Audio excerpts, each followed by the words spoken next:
Hello बच्चों, कैसे हो आप sir. Triple S coaching centre में आप सबका स्वागत है। मैं राज सर। जैसा कि अभी मैं क्लास 10th का सेकेंड चैप्टर का साइंस की वीडियो हमने स्टार्ट किया है। साइंस का सेकेंड चैप्टर का फर्स्ट पार्ट हमने पढ़ लिया है, लिंक आपको डिस्क्रिप्शन में मिल जाएगी। अब हम यहाँ पे सेकेंड पार्ट स्टार्ट करेंगे उसका, कि आगे उसके का हम पढ़ना यहाँ पे शुरू करेंगे। Acid base and salt chapter था जिसका फर्स्ट पार्ट पढ़ लिया है। सेकेंड पार्ट में हम आगे देखेंगे। फर्स्ट पार्ट में हमने क्या क्या डिस्कस कर लिया था, एसिड किसे कहते हैं, बेस किसे कहते हैं, सारे इंडिकेटर पढ़ लिया था, है ना। और ये भी बता दिया था साथ साथ आपको कि कब उसमें करंट, एसिड में कब करंट फ्लो होता है, बेस में करंट कब फ्लो होता है। ये सारी डिटेल्स आपको उसमें बता दिया था। अगर आपने वीडियो नहीं देखा तो जाके वहां पे देख लीजिएगा, ठीक है। सेकेंड पार्ट स्टार्ट करते हैं। सेकेंड पार्ट है हमारा कि the chemical properties of acid and base. अब इसमें हम केमिकल प्रॉपर्टीज पढ़ेंगे कि एसिड की केमिकल प्रॉपर्टीज क्या क्या होती है। मतलब ये बहुत ही इंपॉर्टेंट है और इसको बहुत ही तरीकों से पूछा जाता है। जैसे अभी यहाँ पे तो सिंपल नॉर्मल आपके बुक में लिखा है व्हाट हैपन या how do acid and base react with metals, लेकिन आपके एग्जाम में ऐसा बिल्कुल भी नहीं पूछेगा कि how do acid and base react with metals. उसमें क्या पूछेगा, उसमें ये पूछेगा आपका व्हाट हैपन। व्हाट हैपन करके 2 से 3 क्वेश्चन आएंगे आपके। अब पूछेगा what happen when acid react with metals, या what happen when base react with metals, ये दे सकता है। या पूछ लेगा डायरेक्ट यही चीज, what happen when sodium hydroxide react with zinc, है ना। तो ऐसे करके क्वेश्चन आपको पूछेगा, तो इसको आपको हर तरीके से समझना है, सब तरीके से आंसर एक ही रहेगा, ठीक है। ऐसे एसिड का कोई एग्जांपल ले लेगा, what happen when acid react with metals, है ना, या तो what happen when HCl react with Zn, किसी भी मेटल से रिएक्ट करेगा तो उसका आपको ऐसे डैश करके दे देगा, बताना है इसमें क्या आएगा, ठीक है। तो ये ध्यान देना है दोनों कंडीशन में क्या होता है। ये बहुत ही मतलब इंपॉर्टेंट भी है और पीछे क्लास में आपने पढ़ भी लिया है, 8th 7th 8th 9th में भी है ये चीज, कि जब भी कोई एसिड होगा या कोई भी बेस होगा वो हमेशा मेटल के साथ ही रिएक्ट करेगा। मेटल और नॉन मेटल दो होते हैं।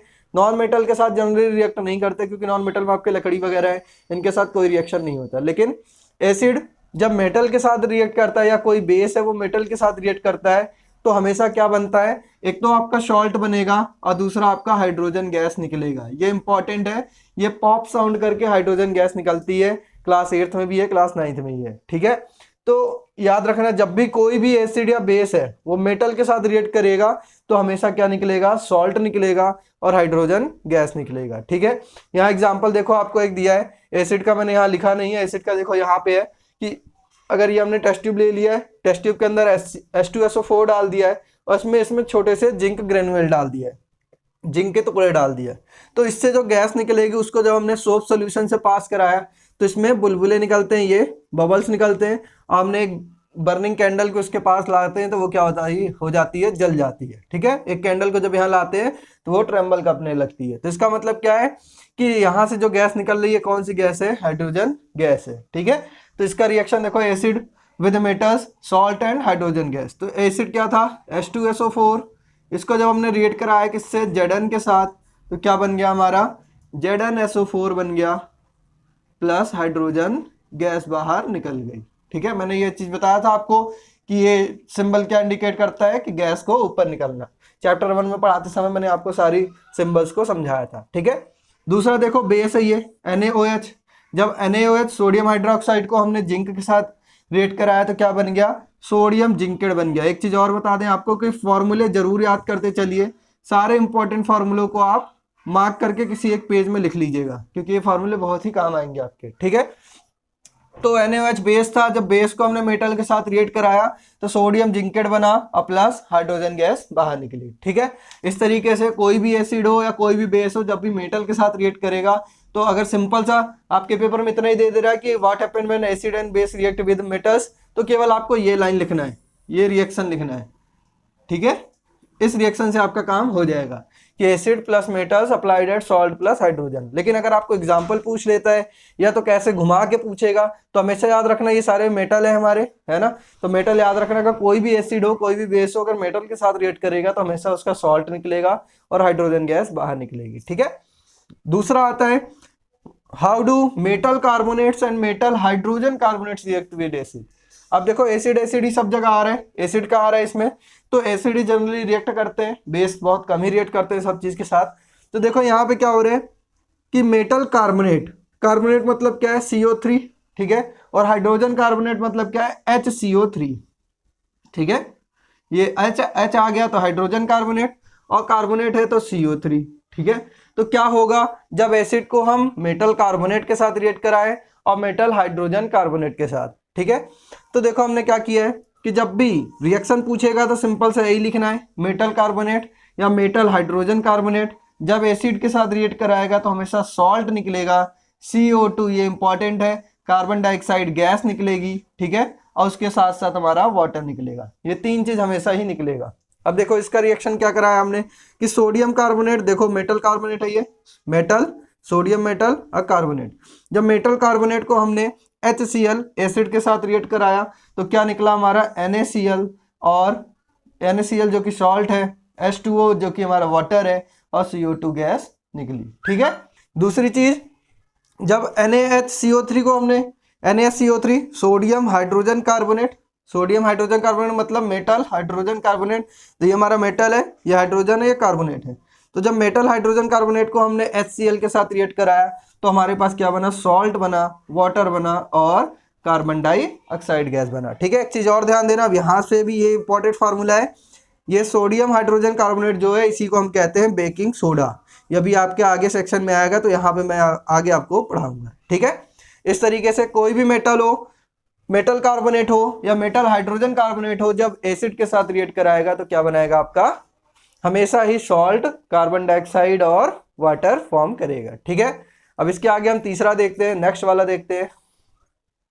देखिए अब अगला नेक्स्ट पढ़ेंगे हम कि how do acid and base react with each other.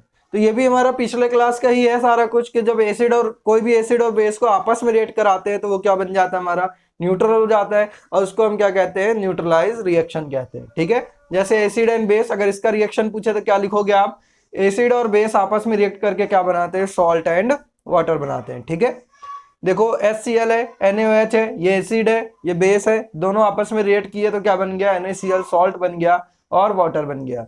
और जब भी ये जो रिएक्शन होगी, जो एसिड और बेस आपस में रिएक्ट करते हैं तो इस रिएक्शन को हम क्या कहते हैं, न्यूट्रलाइजेशन रिएक्शन कहते हैं। ठीक है, मतलब ये क्या हो गया, न्यूट्रल हो गया, आपस में जब एसिड और बेस मिल गया तो वो दोनों न्यूट्रल हो जाते हैं। सेम यही चीज अगला आता है, reaction of metallic oxide with acid. तो देखो इसमें ज्यादातर आपका रिएक्शन नहीं पूछता, इसमें आपका नेचर पूछेगा कि इसका रिएक्शन का नेचर कैसा होगा। क्यों पूछता है, क्योंकि देखो मेटल ऑक्साइड है और उसको एसिड के साथ रिएक्ट कराते हैं तो इसमें भी वही सेम हो रहा है हमारा न्यूट्रलाइजेशन रिएक्शन वाला, ये सॉल्ट और वाटर ही पूछ रहा है ना। लेकिन जब इसका नेचर पूछेगा तो जो भी मेटालिक ऑक्साइड है जब भी एसिड के साथ रिएक्ट करते हैं तो उनका नेचर हमेशा बेसिक नेचर होता है। ठीक है, बेसिक ऑक्साइड कहलाते हैं ये। और जब नॉन मेटालिक ऑक्साइड बेस के साथ रिएक्ट कराते हैं तो उनका नेचर कैसा होता है, एसिडिक नेचर होता है। कैसे, देखो यहाँ कैल्शियम हाइड्रोक्साइड है, जब कैल्शियम हाइड्रोक्साइड को CO2 के साथ रिएक्ट कराया तो क्या बन गया, कैल्शियम कार्बोनेट प्लस H2O। ये भी हमारा क्या है, यही फॉर्मेट ही लिखा है, बस इसको मैंने रिएक्शन में लिख दिया है। ठीक है, कि ये देखो नॉन मेटल है कैल्शियम हाइड्रोक्साइड, मेटालिक ऑक्साइड है ये बेस है, सॉरी कैल्शियम हाइड्रोक्साइड हमारा बेस है। बेस को जब हमने नॉन मेटालिक ऑक्साइड के साथ रिएक्ट कराया तो हमारा क्या मिला, कैल्शियम कार्बोनेट मिला प्लस हाइड्रोजन H2O मिला, जो कि इसका नेचर कैसा होगा, एसिडिक नेचर होगा। ठीक है, इस तरीके से आपका ये सारा एसिड का रिएक्शन का पार्ट खत्म हुआ। अब हम इसके आगे नेक्स्ट सेक्शन पढ़ेंगे। देखिए आगे हम पढ़ते हैं, अब आता है हमारे पास अगला नेक्स्ट टॉपिक आता है कि what do all acid and all base have common. तो ध्यान दीजिए, फर्स्ट पार्ट में मैंने ये सारा चीज आपको बता दिया था जब मैंने एसिड का लिखवाया था और अलग से बेस का लिखवाया था। तो मैंने आपको बताया था कि जितने भी एसिड होते हैं सब में क्या होता है, H+ आयन होता है। ठीक है, हाइड्रोजन आयन होता है। ठीक है, और जितने भी बेस होते हैं उनमें सब में हाइड्रोक्साइड आयन होता है, OH नेगेटिव आयन होता है। ठीक है, जैसे इसमें देखोगे आप H2SO4 तो एक एनायन होता है, कैटायन होता है, जो प्लस होता है उसे हम कैटायन कहते हैं, जो माइनस होता है उसे हम एनायन कहते हैं। तो देखो जैसे H2SO4 है तो H2SO4 में क्या है, एक तो H+ आयन है, एनायन है, और SO4 पे डबल निगेटिव है। ठीक है, यानी ये एनायन है और ये कैटायन है। इसमें हमें एनायन कैटायन देखना है तो क्या होगा, H+ कैटायन होगा और Cl सिंगल निगेटिव एनायन होगा। HNO3 में देखो H+ हमारा क्या है, कैटायन है, और NO3 क्या है, एनायन है। ठीक है, तो जो प्लस होता है उसे कैटायन कहते हैं, जो माइनस होता है उसे हम एनायन कहते हैं। ये बेसिक चीजें हैं। उसके बाद जो भी एसिड है, सारे एसिड्स में देखोगे आप तो H+ आयन ही निकल रहा है, देख रहे हो आप H+ आयन निकल रहा है ना। तो यानी जितने भी एसिड होते हैं सब में क्या होता है, H+ आयन होता है। वाइल जब हम बेस की बात करते हैं तो बेस में देखो NaOH है, तो इसमें कौन सा एनायन कौन सा कैटायन होगा, तो Na+ anion OH negative cation. तो देखो सब में क्या निकल रहा है, OH निकलेगा, इसमें भी OH निकलेगा, इसका हो जाएगा Ca डबल पॉजिटिव और OH सिंगल नेगेटिव। ठीक है, तो जितने भी बेस होते हैं सब में क्या कॉमन होता है कि सारे बेस में हाइड्रोक्साइड आयन होते हैं, जितने भी एसिड होते हैं सारे में हाइड्रोजन आयन होते हैं। ठीक है, अब देखो आगे क्या हो रहा है, what happened to an acid and base in water. अब ये भी मैंने आपको बताया था कि जब हम एसिड लेंगे या बेस लेंगे उसमें डायरेक्ट अगर हम उसमें डायरेक्ट करंट फ्लो करें तो किस में फ्लो होगा किस में नहीं होगा, तो एसिड में हमेशा करंट फ्लो होता है। ठीक है, एसिड के सॉल्यूशन में सॉल्यूशन होना चाहिए, ड्राई नहीं होना चाहिए। ठीक है, ड्राई में कभी करंट फ्लो नहीं होगा, उसका रीजन अभी आगे बताऊंगा मैं। ठीक है, तो जो भी हमारा एसिड होगा उसमें करंट फ्लो होता है, बेस में करंट फ्लो नहीं होता। लेकिन जब हम एसिड या बेस को वाटर के सॉल्यूशन के साथ रिएक्ट कराते हैं तब क्या होता है, तो ये भी मैंने आपको बताया था कि जब भी एसिड हो या बेस हो उनको वाटर सॉल्यूशन के साथ रिएक्ट कराएंगे तो वो हमेशा ही क्या करेंगे, करंट को फ्लो करेंगे। क्यों करेंगे, देखो यहाँ पे दिखा रहा है, जैसे ये एसिड है, अब ये करंट फ्लो होता कैसे है कि अगर हमने एसिड लिया, एसिड को पानी के साथ मिक्स कर दिया, अब उसमें करंट डाल रहे हैं तो करंट क्या होगा, बहुत ही तेज फ्लो होगा। क्यों फ्लो होगा, क्योंकि देखो जो HCl आयन है ये हमारा एसिड है।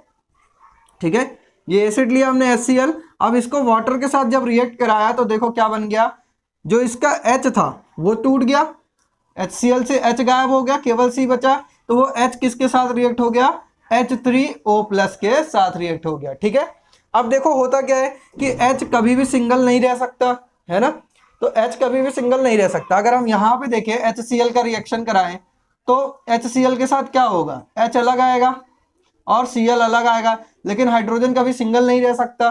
ठीक है, तो यहाँ पे देखो क्या हो रहा है कि हाइड्रोजन क्या हो गया, वाटर मॉलिक्यूल्स के साथ ऐड हो गया। कैसे ऐड हुआ, देखो जो सिंगल H+ आयन निकला है HCl से वो यहाँ पे है और ये वाटर के साथ रिएक्ट करके क्या बना लिया, हाइड्रोनियम आयन बना लिया। ठीक है, तो यही जो H+ आयन है, यही जो प्लस वाले आयन है, यही क्या करते हैं, चार्ज को कैरी करते हैं, करंट को कैरी करने में काम आते हैं। तो अब ये किसके साथ मिल गया, वाटर के साथ मिल गया, तो ये क्या करेगा, वाटर में करंट को फ्लो कर देगा। ठीक है, दूसरे साइड हम बेस का देखते हैं कि जब हम बेस को वाटर के साथ मिलाते हैं तो यहाँ पे देखो मैंने क्या लिखा है, अप्लाइड एट के ऊपर हमने H2O डाला है, तो इसको बनना है, मैंने बताया था ये क्या है, सारे कैटालिसिस होते हैं। ठीक है, तो यहाँ पे हमने किस फॉर्म में वाटर को यूज किया है, वाटर वेपर के फॉर्म में। ठीक है, मतलब भाप के रूप में वेपर के फॉर्म में यूज किया है।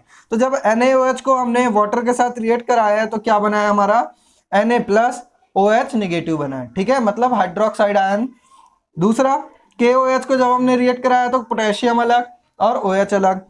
MgOH को रिएक्ट कराया तो देखो क्या हुआ, Mg double positive OH single negative. ठीक है, तो यानी सब में क्या आ रहा है, OH हमारा आ रहा है, हाइड्रोक्साइड आयन सब में कॉमन आ रहा है। ठीक है, अब जो मैंने आपको बताया था कि भाई जब एसिड होगा, एसिड जब वाटर के साथ रिएक्ट कराएगा तो क्या करेगा, इसमें करंट फ्लो हो जाएगा। लेकिन ये भी बताया था कि स्ट्रॉन्ग एसिड था, एक वीक एसिड था, तो स्ट्रॉन्ग एसिड वाले क्या करते हैं, ज़्यादा फ्लो करते हैं, और जो वीक एसिड वाले हैं वो करंट को कम फ्लो करते हैं दोनों फ्लो, लेकिन स्ट्रॉन्ग एसिड ज़्यादा करेगा और वीक एसिड कम करेगा। उसी तरीके से बेस होता है, बेस में भी हमारा स्ट्रॉन्ग बेस ज़्यादा करंट को फ्लो करेगा और जो वीक बेस होगा वो कम फ्लो करेगा। ठीक है, क्यों करेगा, क्योंकि जो बेस है जब वाटर के साथ रिएक्ट कराते हैं तो उसमें वो क्या कर देते हैं, H+ आयन में तोड़ देते हैं उसको भी। तो जब वो H+ आयन आया तो H+ आयन ही क्या होता है, रिस्पॉन्सिबल होता है हमारा करंट को फ्लो करने के लिए। इस तरीके से जब हम स्ट्रॉन्ग एसिड या स्ट्रॉन्ग बेस को लेंगे तो ये दोनों करंट को फ्लो करेंगे,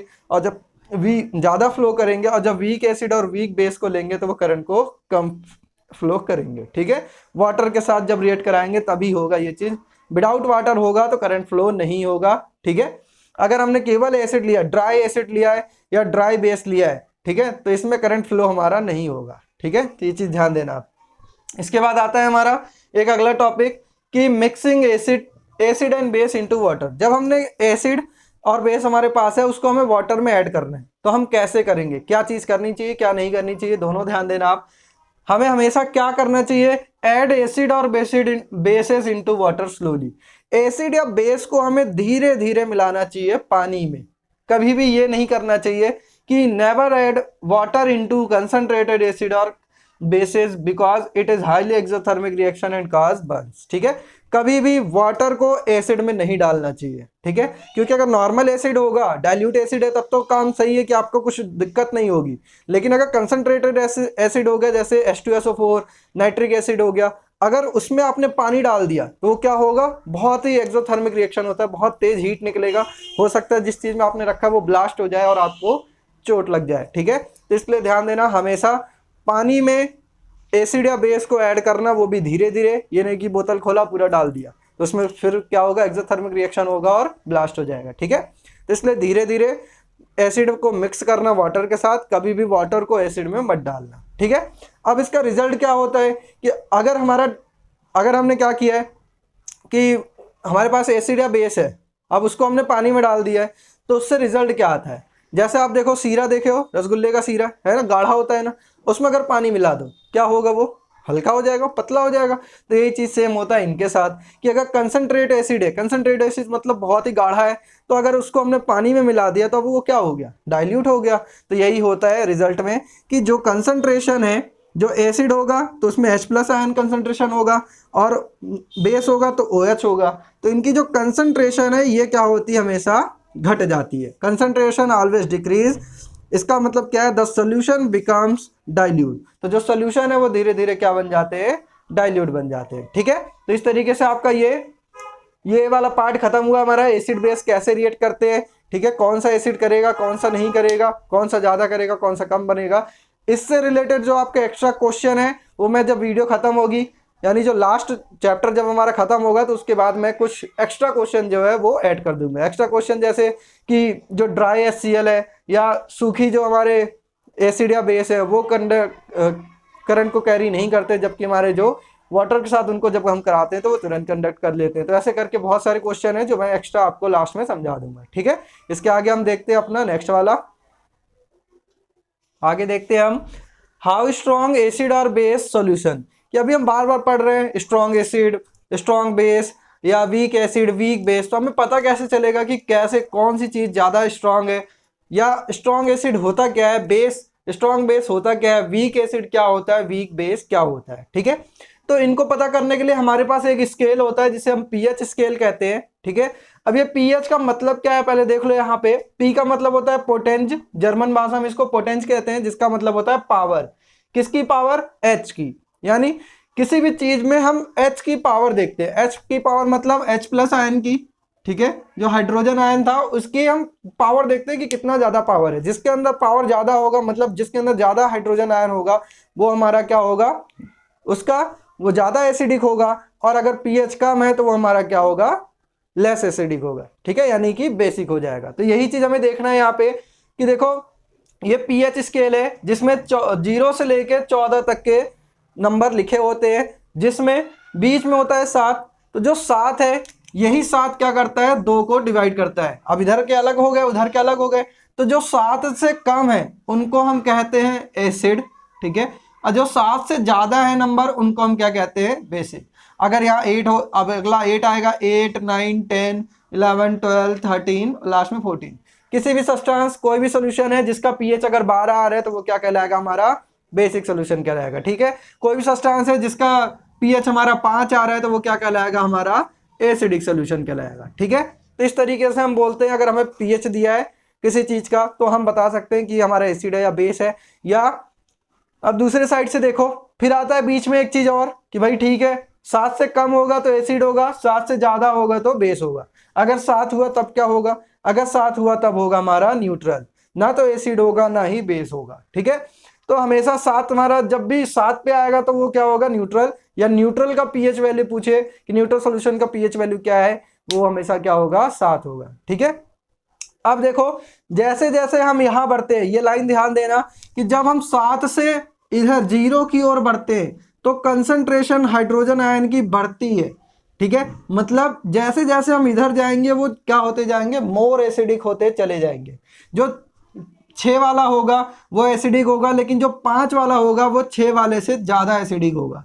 जो 4 वाला होगा वो 5 वाले से ज़्यादा एसिडिक होगा। मतलब जैसे जैसे हम इधर बढ़ते जाएंगे वैसे वैसे ये हमारा एसिड एसिड बढ़ता जाएगा, मोर एसिडिक होता चला जाएगा। तो देखो लिखा है ना, increase in plus H+ ion. H+ ion का बढ़ना मतलब एसिड का बढ़ना, पावर बढ़ना हाइड्रोजन की, और हाइड्रोजन की पावर बढ़ना मतलब मोर एसिडिक होना। ठीक है, अब यहां से 7 से जब हम इधर जाते हैं तो H+ आयन की जो H+ आयन क्या हो रहा है, डिक्रीज हो रहा है। डिक्रीज हो रहा है मतलब हाइड्रोजन खत्म हो रहा है उसमें, तो हाइड्रोजन खत्म होगा तो क्या होगा, धीरे धीरे वीक होता जाएगा। तो उसको हम क्या कहते हैं, बेस कहते हैं। तो देखो जैसे जैसे हम यहाँ जाते जा रहे हैं 8 से 9, तो 8 और 9 में पूछे कौन मोर बेसिक है, तो 9 वाला ज्यादा बेसिक है। ठीक है, क्यों, क्योंकि इसमें हाइड्रोजन आयन कम होगा 8 की अपेक्षा। फिर अगर हम ऐसे आगे बढ़ते जाएं, जो 14 वाला है उसमें क्या होगा, बहुत ही ज्यादा बेसिक होगा। तो जो 14 होता है मोर बेसिक होता है, और जो 0 होता है वो सबसे ज्यादा एसिडिक हो रहा है। ठीक है, तो ये कंफ्यूज बिल्कुल मत होना। यहाँ 7 पे आप खड़े होना, 7 पे खुद खड़े होना। 7 से जो राइट साइड जाएगा मोर एसिडिक होगा, 7 से जो लेफ्ट साइड जाएगा वो मोर बेसिक होगा। जब हम इधर बढ़ते जाएंगे तो ऐसे बेसिक हमारा बढ़ता जाएगा, और जब हम राइट साइड बढ़ते जाएंगे तो एसिडिक बढ़ता जाएगा। बीच में आप हो तो आप न्यूट्रल हो। ठीक है, इस तरीके से याद रखना इसको।